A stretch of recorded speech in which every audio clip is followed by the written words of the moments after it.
And we are live. What's going on, everybody? Welcome to the Pete Nathan Podcast. What a game it was yesterday against Dallas, 28-23.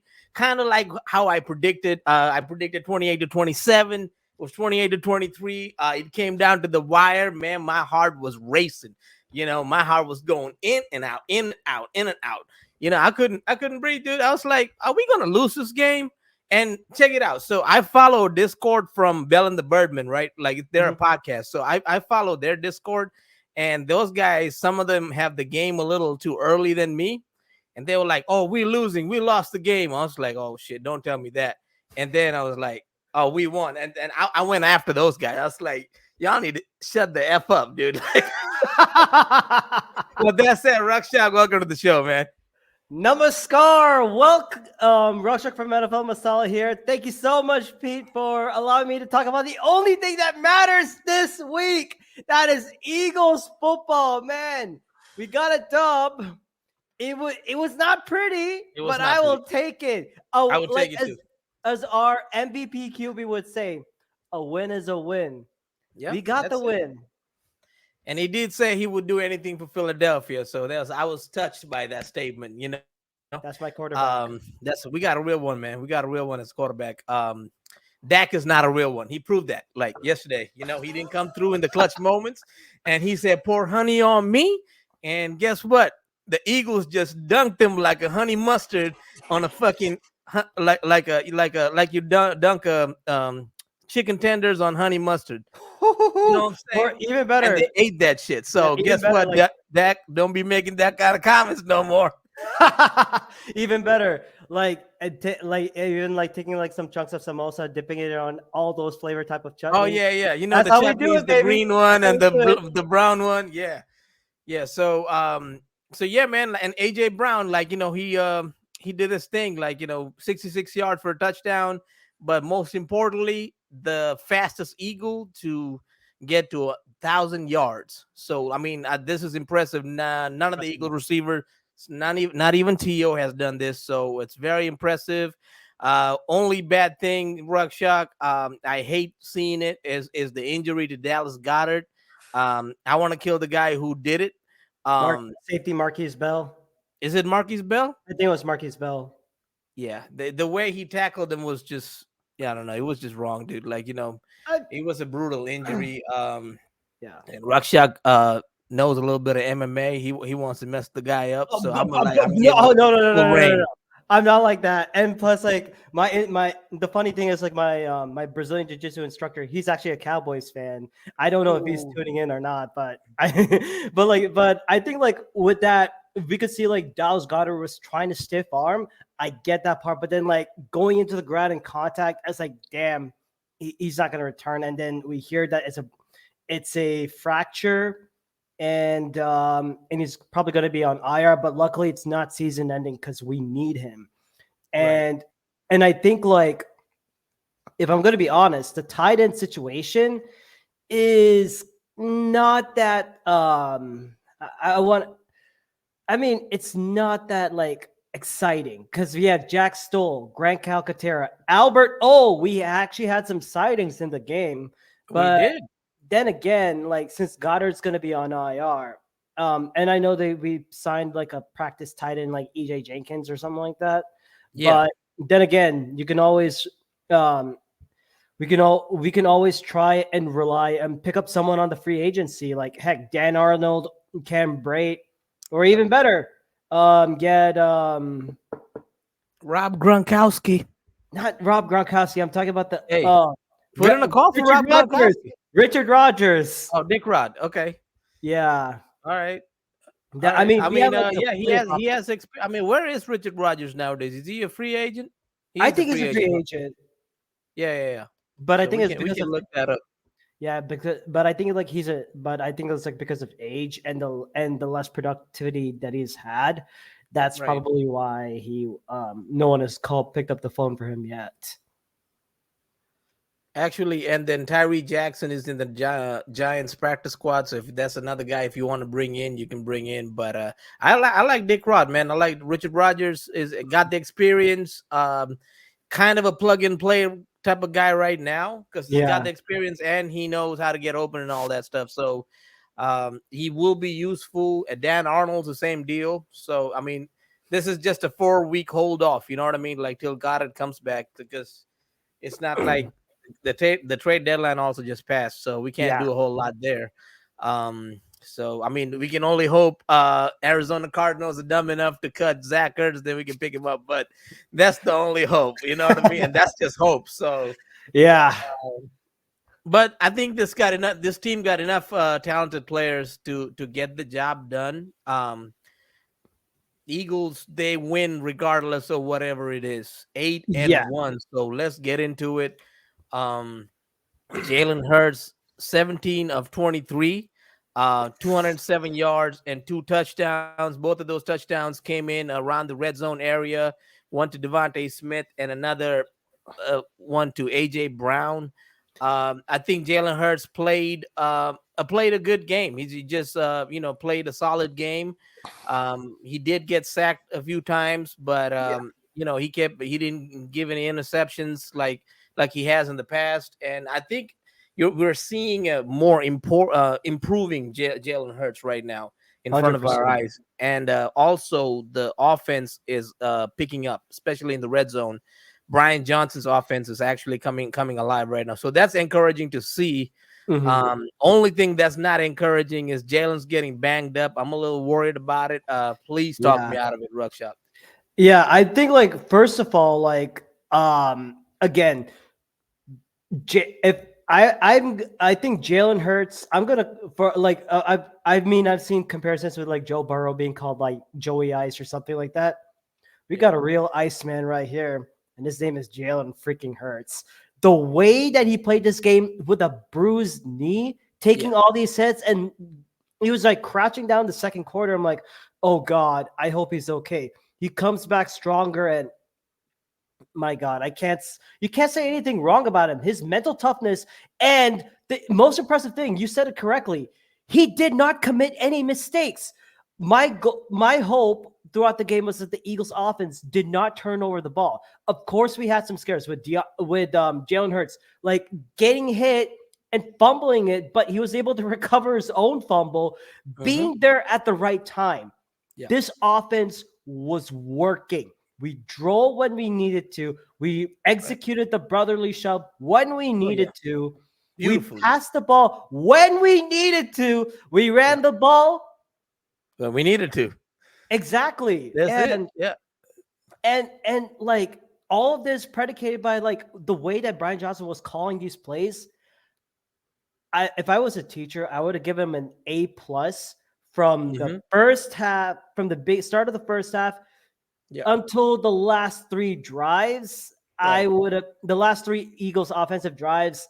I was like, what kind of play calling was that? But my God, I gotta ask you this. Did you have Kenneth Gainwell scoring a touchdown on your 2023 Eagles bingo card?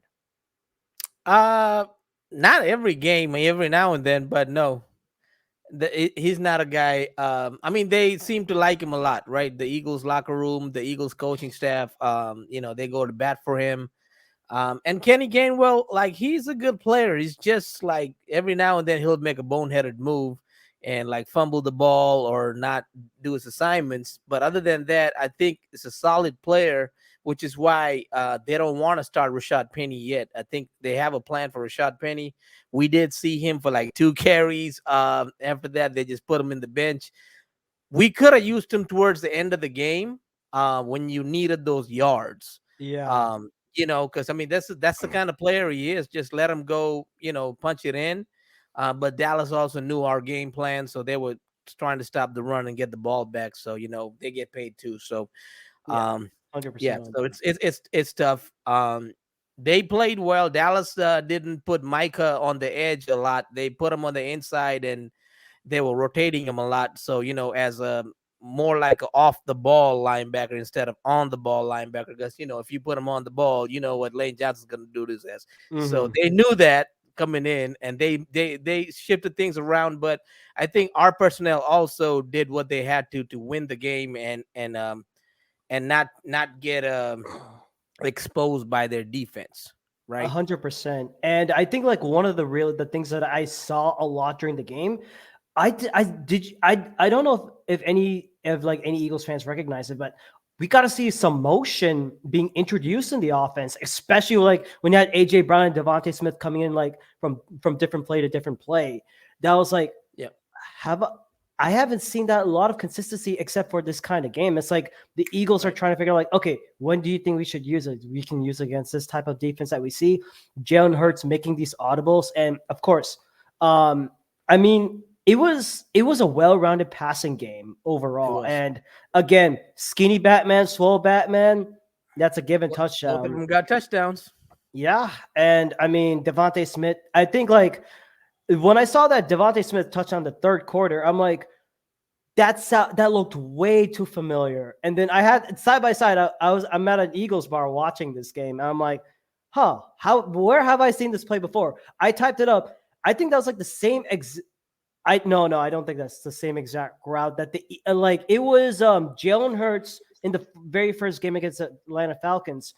It was similar. It was similar. He throws a the first touch. You talking about the first touchdown to Devontae that first Smith, touchdown right? to Devontae Smith. It looked so familiar. I'm like, why is this the same thing? And then apparently I was like, oh, it's kind of like what Tua did back in college to Devontae Smith. Same fade route, throw it in the corner. That is where he excels. And I was watching this game over Mr. Pick Six Deron Bland. That got me so hyped. And I was, and the funny part is like when I was at the bar and I was like saw this game, I'm like, so Deron Bland. No, when it comes to the child Deron Bland, Devontae Smith, you are the father. Hey, let's hope that's the case when we play him in Dallas, man. The entire game when we saw like our offense like killing these kinds of things. But right on. Happy with this. So offense did their thing. Defense, on the other hand, didn't. We gotta talk about that. The ball. I was getting a little PTSD from Jonathan Gannon defense. They didn't rush the passer with more than 5.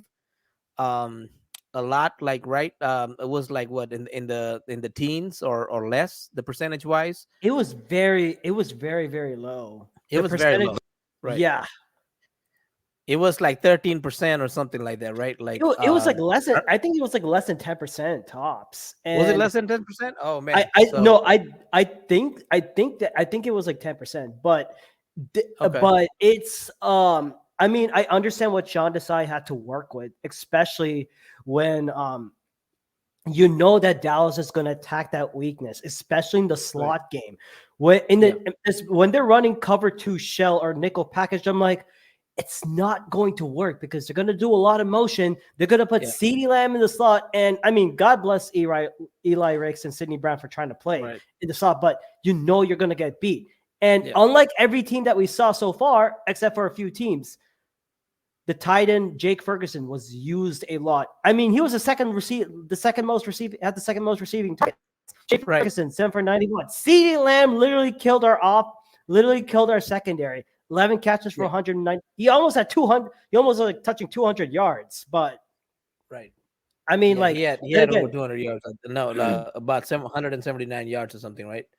191 yards. 191 yards. No touchdowns though, but 191 yards, and Jake Ferguson with 91 yards. So let's talk about our defense. What they gave up to Dak. Dak was 29 of 44, 374 yards and 3 touchdowns. Some of those touchdowns could have been cut down, but because of the coverage deficiencies that we had, that's just how it drew it up that day. That's what happens when you don't have players in your back end, especially in the nickel position. When you don't have a guy like Maddox, that's what happens. When you don't have guys who are starting caliber safeties. Bradley Roby.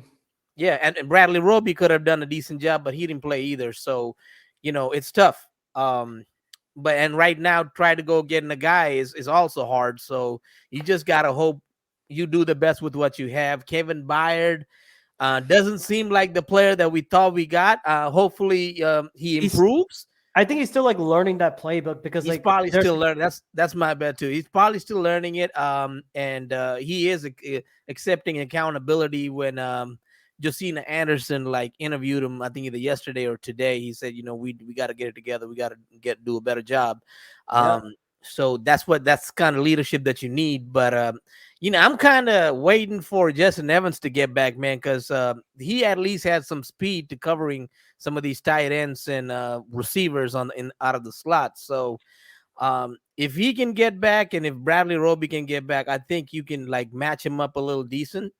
But the Eagles gonna have to know that's not gonna be easy, because a lot of teams are gonna go. That's where they're gonna go. They're gonna go with the tight end, and they're gonna go with the slot receiver. Exactly, because one of our biggest weaknesses that most of like some of the team, like a majority of the team, our opponents, they've been attacking that middle of the field area, especially when you're playing cover two. Just because you have two safeties, like on the out, like a free and a strong safety, trying to cover these zones, you're leaving a lot of space in the middle, and that's when like a lot of people, you see crossers, you see slants, and the tight ends. I mean, Zach Cunningham and Nicholas Morrow, both of them have been playing pretty well. Yeah, but the one thing that they're not that good with is coverage. And honestly, when you're seeing tight ends like attack the areas, like, yeah, that's probably like a given first down. Right. And I honestly, and I hope that especially in the slot area, if they're able to get like Bradley Roby back, especially for these types of plays, it's going to help out a lot more. It's going to help. You don't need to rely too much on Eli Riggs. Put him like, if you need like an extra corner for the outside, let Riggs do his thing and be that dog. Even if Sidney Brown, like, definitely he'll be developing, but but then again, like, this is just growing pains of a rookie, It's growing pains. Yeah. But again, I'm going to tip my hat to Dak Prescott. He played a great game. And he did what he needed to do to exploit that defense, and the way that Dak was escaping out of pressures, getting those long passes, and those and even targeting the middle of the field. That scramble drill. That is what the Eagles need to focus. That's one of the big issues that the Eagles need to focus on. How to deal with scramble drills. I understand that Jalen Hurts is like, is limited at the moment, but Eagles defense, you gotta focus.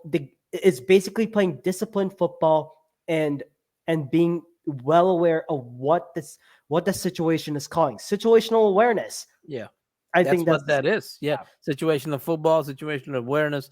One thing the Eagles Eagles defense have going for them is their defensive line, right? The defensive line is always the saving grace.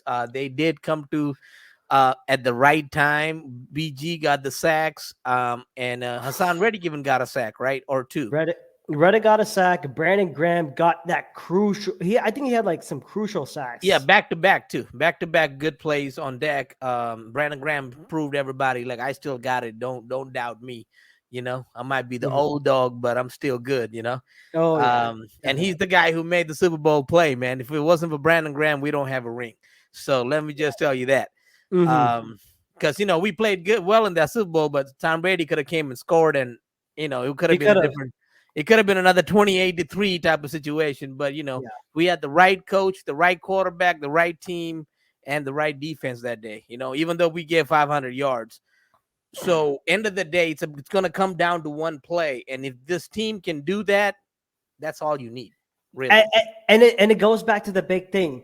Just even though even though we're giving up more than 500 yards and all that stuff, the biggest thing is when you're in that situational awareness in the second half, what does that defense do? Lock down, play tight. And especially in those final drives, when we needed the defense to deliver, they actually did it. And they held them to, if you look at the Cowboys stats, one of their biggest issues was that red zone offense. And the Cowboys were like 26th in red zone efficiency entering into this game. They were 3 for 5. And they were 3 for 5. And of course, Reed Blankenship causing with a great tackle on Luke Schoonmaker to prevent a touchdown and of course with a technicality that you're like wherever the knee is down, even if the ball is attempting to cross the plane, it's still down. and Right. and the other one like being and of course Dak Prescott trying to go for two. Brandon Graham knowing when the situation called for it, the Eagles Oh yeah. are able to play at their best. And there was one, and I thought like when I was watching some of the press conferences, one thing really amazed me. After Darius Slay went back and he tried to come back in, he told the coach, like I think he told one of the coaches, "Yo, put me on Lamb. I want to get him." He Mhm. lined, and I think in one of the final plays, he lined up as a slot corner, Yeah. going up against CD Lamb, and I think we were able to get a favorable matchup in this case. Play We to the were, yeah, strengths. because he wasn't as open as he was before when he was covered by Ricks. Yeah. So, which is why Dak didn't throw him that ball that he threw into Jalen Tolbert, if you remember, Oh yeah, he got like that Bradbury he broken up, won the right? play Because if when you need Jalen him. Tolbert makes that play, they march down the field, score a touchdown. Man, 100%. it's a different game we're talking about. We're probably bitching about this game today. So, Yeah, probably. like, We're still upset about this game because it could have gone better. that's I mean, true, man. I mean, like yeah, sometimes I feel like we spoiled, 8-1. I mean, when has 8-1 seasons been our thing back to back? This is the second season in a row yeah, that we've had 8-1. I mean, I can't remember the last time this was the case. yeah. Like I honestly don't. Yeah, I think it was like shoot. All I remember was like McNabb era, probably, the right? 12-4. Every time we would go freaking 12-4, I'm like, God, can we get like an extra win or something, or like a 13-3, and then go to Super Bowl? Yeah. Good times. Yeah. I mean, I'm thankful for the McNabb era because that's basically put us on the map of a relevant team. So I will always be thankful for Andy Reid, Donovan McNabb for and like the defense, Brian Dawkins, all of those guys, Mr. Weapons X, because man. they put us on the map. Before that, Philadelphia was just a laughing stock. I mean, this team almost moved to Arizona in the 80s. So, yeah, the Norman Brayman Funny was line. trying to sell the team to Arizona. So I mean, good thing we didn't become the Arizona Eagles, and we stayed in Philly. And Jeffrey Lurie has got this team to a good point, and he knows how to hire good coaches, good general managers. I mean, obviously how he's been doing this thing. This team always fights for what where they need to be at. So like especially with a guy like Jalen Hurts, as a quarterback, like you always got a shot now. So with that said, let's talk about the gauntlet coming up after the bye. I mean, this bye also came at a crucial time because a lot of guys are getting injured. Even Jalen was a little banged up yesterday. I'm worried about his knee a little bit. Um, I'm I'm worried about not having Dallas Goedert for like 4 games, especially going through this gauntlet because he can't come back till the Seahawks game, right? Yeah, Because the bye doesn't count. So that means that's he's out for four unfortunate. games. So yeah, Yeah, so like hopefully we can pick up. So let me go to or the the other roster tight real end quick. step up. That's I think, or if the other tight end step up. That's what I mean. It's a next man up mentality. We've had that in 2019. It should not be that any different. But then again, it is the gauntlet. You mean Things can 2017? no, even 28, no, 20, the 2019 season where like almost half of our wide receiver group was gone, and Carson Wentz had to lead a bunch of practice squad guys to Oh, even to the playoffs, yeah, with yeah, Greg Ward and them, yeah. Greg Ward, Deontay Burnett, Boston, and we got the first sighting of Boston Scott, who would become the Boston Giant Scott, killer. yeah. Because Boston Scott, I think he was a practice squad He was a player at the practice time, squad and then he guy. got elevated. Yeah. It was a yeah. So I mean, if looking at our practice squad, right? We did sign EJ Jenkins. I don't know if they have any faith in him to move up, but one guy you can trust right now is you can see what you have in Alberto. Mm-hmm. But if Grant Calcaterra can come back and play, Yeah, that's another pass catching tight end that you have. Jack Stoll is your your white tight end, just blocking tight end. Um, but um, but yeah, and Grant has a little bit of chemistry with Jalen going back to Oklahoma days, I think. yeah. So they Before he played transferred to together for a little bit. OU, Right, yeah. right, right. So yeah, I mean that's basically where it's at. But this is why it's good to have a Julio Jones. Now Julio Jones becomes kind of like a Dallas Goedert. He becomes more of that blocking wide receiver. That I think they will utilize him a little differently. 100%. And yeah, man. I mean, what are your thoughts on if are we gonna sign a tight end, or are we? What do you think that what do you think they should do? I honestly would like, I mean, to be honest, I would go with an experienced tight end. I'm not sure. I mean, if Albert O is able to step up, I'll be very happy with what we have. But I mean, for now, I would go with a tight end that kind of knows like what our offensive playbook is. And hey, if Richard Rodgers is available, I'd go grab him. But if not, I'd go with either Cam Brate or who was the other? Wait, or Dan Arnold, because Dan Arnold was with us for some time, and I think that'd be your best bet. Is Dan Arnold available? I mean, like that's what I heard. He's a free agent. Yeah, he's a free agent, so if he's ready to play and pending physical and all that, then I don't see why not. But then again, like the biggest thing that we need is for Dallas Goedert to stay healthy, even after those 4 or 5 games, like 4 or 5 games that he'll be missing. And once he's recovered, we need him specifically for the playoffs.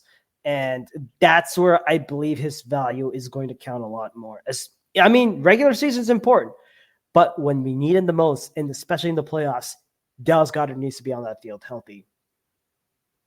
100%. Yeah, this is what happens when, as the season goes. So we just have to figure out what you can do. You have to like tweak your offense. One good thing, you do have a bye before you play Kansas City. So that's going to help you out a lot. And I think Jalen plays this game tough, like he always plays Kansas City really well, even going back to 2021.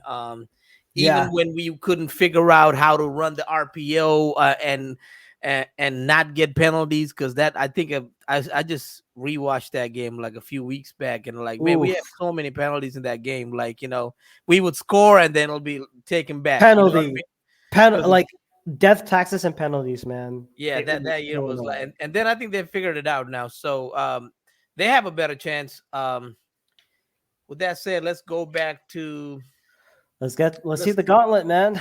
We got to talk about it. So the gauntlet. Let me pull this up. Mm-hmm. Hang on a second. Pull up. So Eagles. We're gonna have some special guests showing up to the podcast for the gauntlet. So let me share this real quick. You okay? All right. Okay, cool. So here it is. So all right, we got the Chiefs Monday night game.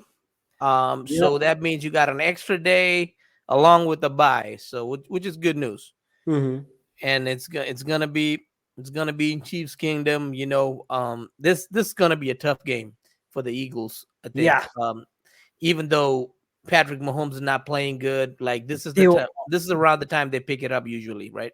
They always find ways to win. I mean, look at the Miami game that they played recently in Frankfurt, Germany. The Dolphins were unable to put up points until the late second half, and unfortunately, some bad decision making by Tua, especially Tua Tagovailoa in the late quarters when it mattered the most, and Tyreek Hill fumbling it. I mean, you just don't do that. Like, you'll give these Chiefs opportunities and they'll take it immediately. It's going to be a very tough game. Of course, Hurts is going to do his best to ball out, but I think this will be one of the games that we lose. And I would say, like, hey, I kind of saw this coming and I wouldn't mind. I won't complain about it. Unlike that Jets game, where I was like, what the hell were we doing that game? Especially when Aaron Rodgers is not there. You know what I mean? So, but hey, if the Eagles surprise us and gets us a dominant win over the Chiefs, I'd be like, oh, okay. That changes a lot of things. That'll change everything. That'll change everything. Yeah. I mean, we do have the personnel to beat the Chiefs, but the decision making, the play calling, the way that it's being manipulated in the field. Yeah, the refs. I mean, not just the refs though, but it's like you're playing in Arrowhead. You're playing at the field in Arrowhead Stadium. Yeah. I don't know what the new name is, but you're playing at their home, which is like Arrowhead, yeah. Yeah, and like the noise level, the fans, they will go The freaking loudest wild. stadium in the NFL. Well, the Yeah. loudest, yeah, it's Yeah. yeah, loudest stadium, and it's like you got to know how to work with the silent count. This is going to be a very tough game, and I honestly don't see the Eagles winning this game. So Right. that's 0-1 for me. 0-1. Okay. I think I would say 0-1 too. I don't see us winning this game. The next game is the Bills. This is the second Kelly Green game. Bills and We're not losing in Kelly Green. So no, we're not. This But is gonna be an ass whooping. If we lose against the Chiefs, Jalen's gonna be mad, and this is gonna be ass whooping. And we're gonna have a Bills fan here, so I'm a clown. that's pretty dope. But honestly, I'm I'm very shocked at what's happening with the Bills. Yeah, Especially the last couple of games. I think they've lost like 3 or 4 in a row. No, they have. I mean, they lost yesterday against the They Bengals. lost to the Patriots. They lost to the Bengals, and I don't get this offense. It's has to do with their offensive coordinator Ken Dorsey and the decision making by Josh Allen. And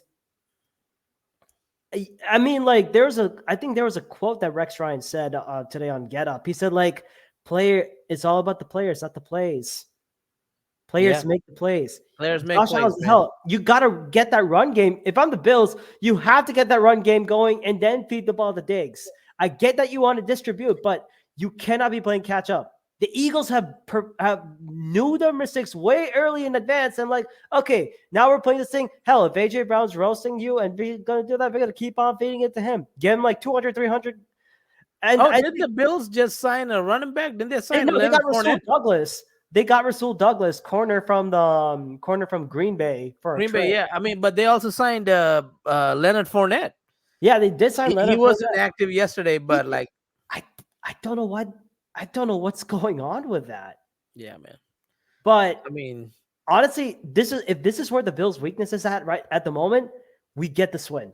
We immediately get this win, and hell, I think we eliminated Super Bowl contender. And then the talk about Josh Allen being a lead and Jalen not that's all gonna go away after this game, I think.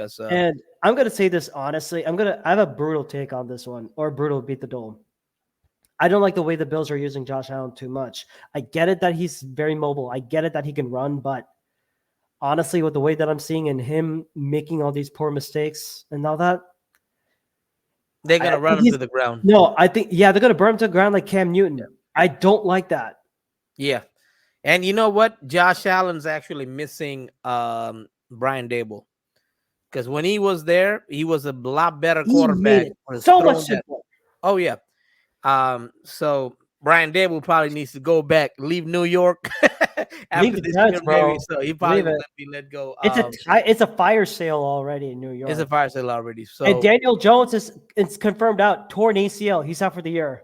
Yeah, he's out for the year. So they're gonna go with who's the Tyrod Taylor or Tommy DeVito. So, I'm like, is that Danny DeVito's cousin or is he someone related to? Is they call him Danny DeVito? No, his actual name is Tommy DeVito. Oh, Tyrod Taylor's name is Tommy DeVito? Oh no. Tyrod Taylor, that's now their starting QB, and then their backup is Tommy DeVito. He's the third string QB. Okay. If Daniel Jones was like healthy. But okay. So I mean, if I was a Giants, I would have deactivated Daniel Jones for the rest of the thing. Just save him with that neck injury, then let Tyrod Taylor play out. But yeah, I mean, Tyrod Taylor's a better quarterback anyway. So yeah. Okay. Next game, man, 49ers. So we're gonna have a special guest for that also. Again, Chase Young. Does he not learn? So Chase Young is the 49ers. They're getting all juiced up with their defensive line, but their defensive coordinator is not what they've had in the years past. So bend but don't break. He's a bend but don't break type of guy. So that's why the Eagles get the win here. Yeah, they get also. This win. The 49ers, I think they're gonna get Debo back, and they'll get Debo and Trent Williams back. But Trent Williams think back. like on the other side, Ayuk's been killing it for them. So he's been good. Ayuk has been great. What's his name? Kittle's been pretty good. So I think they'll give us a good fight. But it's in Philly, so most likely we win. Right. And I'm gonna give a note to the 49ers. If you're facing against Hassan Reddick, Try not to use a third string tight end to block him. You saw what happened to your QB Brock Purdy. Note to remember. Just if you still saying. That's remember. all. Right. And then we got the Cowboys. So now this game, I really want us to beat them in Dallas. Yeah. It might not happen. Things might not go our way. So this might be a loss, but the Eagles have good chance to win against the Cowboys. They match up really well. Cowboys also in our division, so they also know us really well. Dak plays really well in Dallas against us. So I'm giving the Cowboys a win for this one. Yeah, I can What see about that. you? I can definitely see that they split the series, but I hope we get the sweep. Me too. I hope we I get the hope sweep. for the sweep, but it's most likely going to be a split. It's gonna be a split. And then they got the last gauntlet game, which is against the Seahawks. This is in Seattle. The last time the Eagles, I'm gonna keep saying this till we actually beat this team. So the last time we won against Seattle was in 2008. George Bush was the president. Seneca Wallace was the quarterback for the Seattle Seahawks, and Donovan McNabb and Brian Westbrook and Andy Reid was still on the team. So that ever since then, we've had 3 coaches. Okay, we've had Chip Kelly, Doug Peterson, now our 3rd coach. So this is a game that we gotta win. The only reason we win this game, okay, the only reason is Jalen Hurts. He's the only reason why we even have a chance against the Seahawks in this game. Um, to be honest, the guys that played the Seahawks throughout the stretch from 2009 or 2011 to the present has been Vince Young, right? Mark Sanchez, Oh God. and Carson Wentz, who can't get it right against the Seahawks. Even in the Super Bowl year, we lost against them. So I'm giving Jalen's the only guy. I'm giving him the chance to win. Like so this could be a win. If not, it could be a potential loss too. So Rakshak, what are your thoughts? I think the Eagles can win this game because of Geno Smith. You target Geno Smith, he turns into a pumpkin. Or Right. no, or as Brandon Lee Gowton of SB Nation with Bleeding Green Nation, home for the Philadelphia Eagles, SB Nation. If you're able to target a QB like Kirk Cousins or Geno Smith in this case, they'll play like a headless chicken. And honestly, if you want to see a way on how you attack Geno Smith on that offense, look at what the Ravens did. They bullied them. They brought the blitz. They brought the pressure. They had their defense playing lights out. Right. And I think that's the thing that Sean Desai has to bring in. And plus, Sean Desai was a defensive assistant. He was assisting for Pete Carroll for some time. Yeah. He definitely He has should a know their playbook a little bit. on how to work Right. against the Seahawks. And I Yeah. think that the Eagles win because of this defense getting to Geno Smith. And I think this is the Rashad Penny game. Okay, I'm gonna. If this is not the Rashad Penny game, you're probably not gonna see him for the rest of the year. So I think Rashad Penny gets a touchdown in this game. That would be poetic. This would be poetic going against his old team, like this, and he knows exactly what to do against that defense. So this is one of those run heavy games. It's gonna be ugly. It's gonna be like a 21-14 or 21-17. That These type are of game. games like what the Seahawks would love to play because AJ Brown's not gonna do a whole lot in this game. Like I don't Tariq think Woolen, Devin Witherspoon, they're gonna play really. they're gonna lock him up. Right. And I think this is where the tight ends have to come into play. I think Dallas even if you comes back in this game, actually. Yeah, I think so. Then I mean, hell, Julio Jones sighting, Olamide Zaccheaus, get your other playmakers well involved. And I don't know if Seattle is good against the run game. I would try, so basically run game and your slot options. Hell, if you're able to put Devontae Smith on the slot, because if you saw what Zay Flowers did against Devin Witherspoon to get that first down, that touchdown, he would juked him out of existence. And after catching a pass. Look at the game tape because every team it's a copycat. No, that means DeAndre Swift.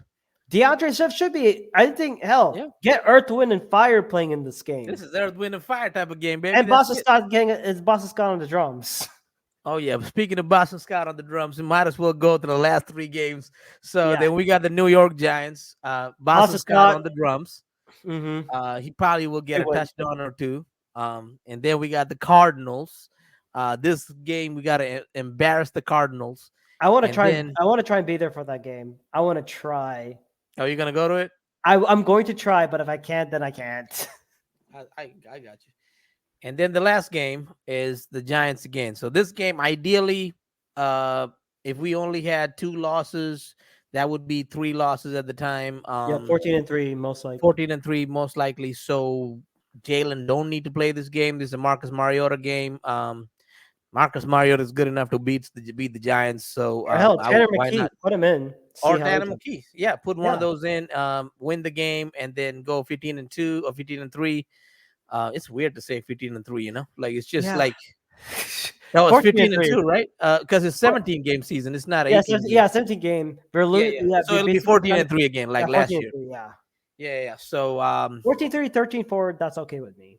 Yeah, as long as you get, I think the NFC is kind of weak, so even the Eagles get like 13 or 12 wins, they got a chance to go. Yeah, like number 1. So as long as Jalen gets another break, that's 2 weeks in a row. Boom. Host a game at the link. You got 3 more games, man, to get to the Super Bowl, and that's the plan. So Rakshak, let them know where they can find you, brother. Well, you could find our podcast NFL Masala at the following links, which is Google, Spotify, iTunes, and Pocket Cast. You can also find us on Instagram, all lowercase, at NFL Masala 2022. Again, all lowercase, at NFL Masala 2022. Awesome. And then you can find the Pete Nathan podcast on Apple, Spotify, Amazon. You can say, Alexa, play Pete Nathan Playbook, and it's gonna play it for you. And we're on YouTube, like we're broadcasting this on YouTube through StreamYard. But if y'all like this video, give us a like, subscribe to the channel, man, and give us a 5-star on Apple Podcasts. And with that said, thank y'all for joining. We all we got. We all we need. Fly, Eagles, fly. And one more thing. How about them Cowboys?